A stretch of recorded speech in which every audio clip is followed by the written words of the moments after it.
मित्रों नमस्कार, मैं हूं राकेश कुमार। आप देख रहे हैं मत अभिमत। मित्रों, लगातार नगर निगम का मामला मैं उठाता रहा हूं। नगर निगम का मामला मतलब नगर निकाय चुनाव को लेकर जो मामला चल रहा था, सुप्रीम कोर्ट से हाई कोर्ट और फिर हाई कोर्ट से सुप्रीम कोर्ट।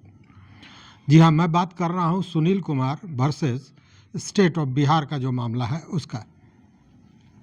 आपको याद होगा कि पटना हाई कोर्ट में 4 महीने के अंदर में जजमेंट देना था, जो लगभग 11 महीने के बाद 31/1/2024 को पटना ने जजमेंट दिया और उस जजमेंट से नाखुश होकर, असंतुष्ट होकर सुनील कुमार पुनः सुप्रीम कोर्ट चले गए थे।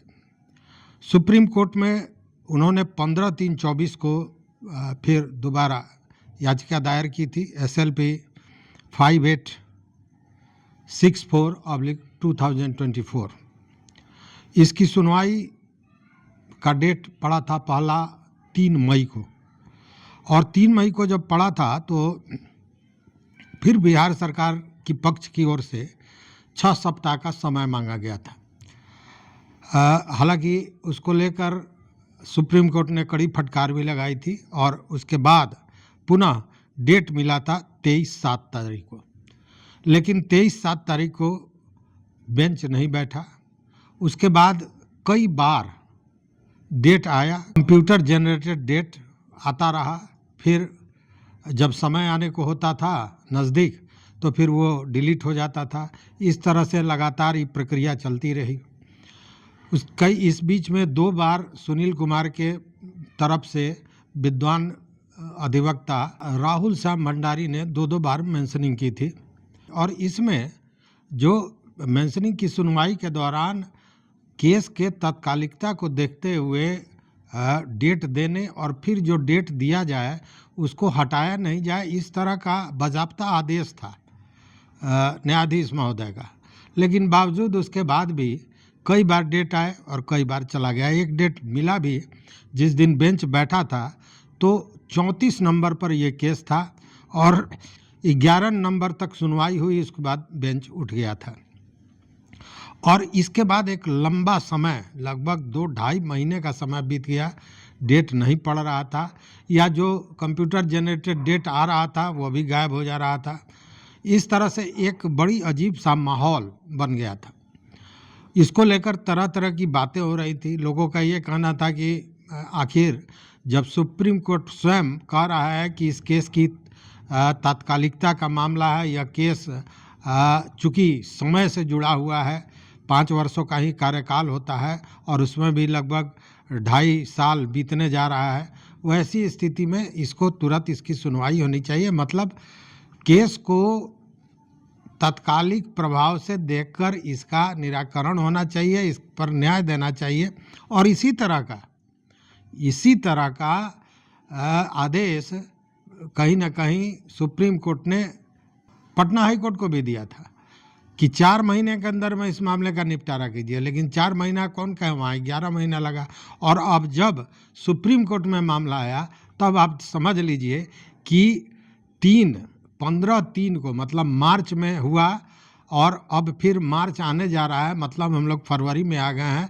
10 से 11 महीने यहाँ भी हो गए और मामला यथावत पड़ा हुआ है, सुनवाई नहीं हो रही है।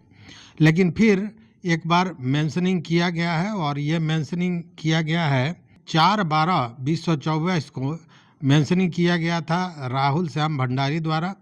और इस पर जो अगला डेट आया है वो आया है 10/2/2025।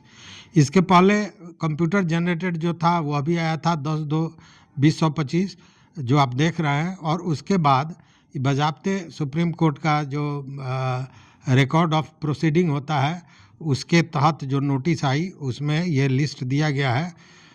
और यह जो बेंच है यह है ऑनरेबल जस्टिस सूर्यकांत और ऑनरेबल जस्टिस उज्जवल भुयान का, और इसी में ये इसकी सुनवाई होगी। तो अब देखना यह है कि 10 फरवरी, आज हम 6 फरवरी को बात कर रहे हैं, 10 फरवरी को इसकी सुनवाई होनी है। अब सुनवाई में क्या होता है यह देखने वाली बात होगी। हालांकि इसके पूर्व भी लगातार मैं वीडियो देता रहा हूं और मित्रों का लगातार प्रश्न आता रहा है कि बताइए क्या हुआ। तो मित्रों, मैं बड़ी विनम्रता से आपसे माफ़ी मांगना चाहूँगा कि जब कोई ऑथेंटिक समाचार आए तभी ना आदमी आपको कुछ बतावे। हवाई बात करने का कोई माने मतलब होता नहीं है। और मैं केवल यूट्यूबर नहीं हूँ, मैं पत्रकार हूँ। तो जब तक कुछ साक्ष्य मेरे समक्ष नहीं आता है तब तक मैं कोई बात नहीं करता हूँ। तो ये बातें जब सामने आई हैं तो मैं आपको बता रहा हूँ कि 10 फरवरी 2024 को इसकी सुनवाई होनी है और जज वही हैं, ऑनरेबल जस्टिस सूर्यकांत और ऑनरेबल जस्टिस उज्ज्वल भुयान। इन्हीं के अदालत में इसकी सुनवाई होगी। सुनवाई बहुत लंबी नहीं होनी है, यह बात भी जानी हुई है, क्योंकि यह मामला ऑलरेडी इसकी सुनवाई हो चुकी है। और आपको याद होगा यही जस्टिस सूर्यकांत हैं जिन्होंने शुरुआती दौर में जब मामला गया था सुप्रीम कोर्ट में तो उन्होंने ही सुनवाई की थी और उनका ही ऑर्डर था जिसमें उन्होंने जो ट्रिपल टेस्ट बिहार सरकार ने कराई थी और उसके लिए जो आयोग का गठन किया था डेडिकेटेड कमीशन का, उसको उन्होंने डेडिकेटेड मानने से इनकार कर दिया था। मतलब कि सुनवाई वो इस पूरे माने केस से जज जो हैं वाकिफ़ हैं। पूरी कागजात जो साक्ष्य सुनील कुमार के तरफ से है वो भी दाखिल हो चुका है, सरकार का भी जवाब दाखिल हो चुका है और वही सारी चीज़ें हैं जो पूर्व में थी, उसमें कोई नया चीज़ सरकार के पास है नहीं। अगर 10/2 को सुनवाई होती है और उसके बाद 1 से 2 दिन का मैक्सिमम यह मैटर बनता है, उसके बाद न्याय सामने होगा। न्याय क्या होगा यह नहीं कहा जा सकता है, लेकिन जो विद्वान अधिवक्ताओं का या जो इस केस से जुड़े हुए जानकार लोग हैं उनका यही कहना है कि बिहार सरकार इसमें बैकफुट पर है। बिहार सरकार के पास कुछ भी नहीं है। बिहार सरकार ने पूरी तरह सुप्रीम कोर्ट के आंख में धूल झोंकने का काम किया है, जबकि सुप्रीम कोर्ट ने उस कमीशन को ही इनकार कर दिया था डेडिकेटेड मानने से। उस स्थिति में उसी कमीशन के आधार पर, उसके सर्वेक्षण के आधार पर ये जो आरक्षण दिया गया था वह बिल्कुल गलत था और उस स्थिति में सुप्रीम कोर्ट इसको सीधे खारिज कर देगा। ऐसा ही खारिज कर देगा मतलब कि सरकार के पक्ष में नहीं यह मामला जाने वाला है। सुनील कुमार का पक्ष मजबूत है जो जानकारों का मानना है, लेकिन कोर्ट तो कोर्ट है, कोर्ट का अपना फैसला होता है, साक्ष्य दोनों तरफ से दिया जाएगा। देखते हैं कि 10 फरवरी को क्या होता है। जो भी होगा पुनः आपको मैं बताऊंगा।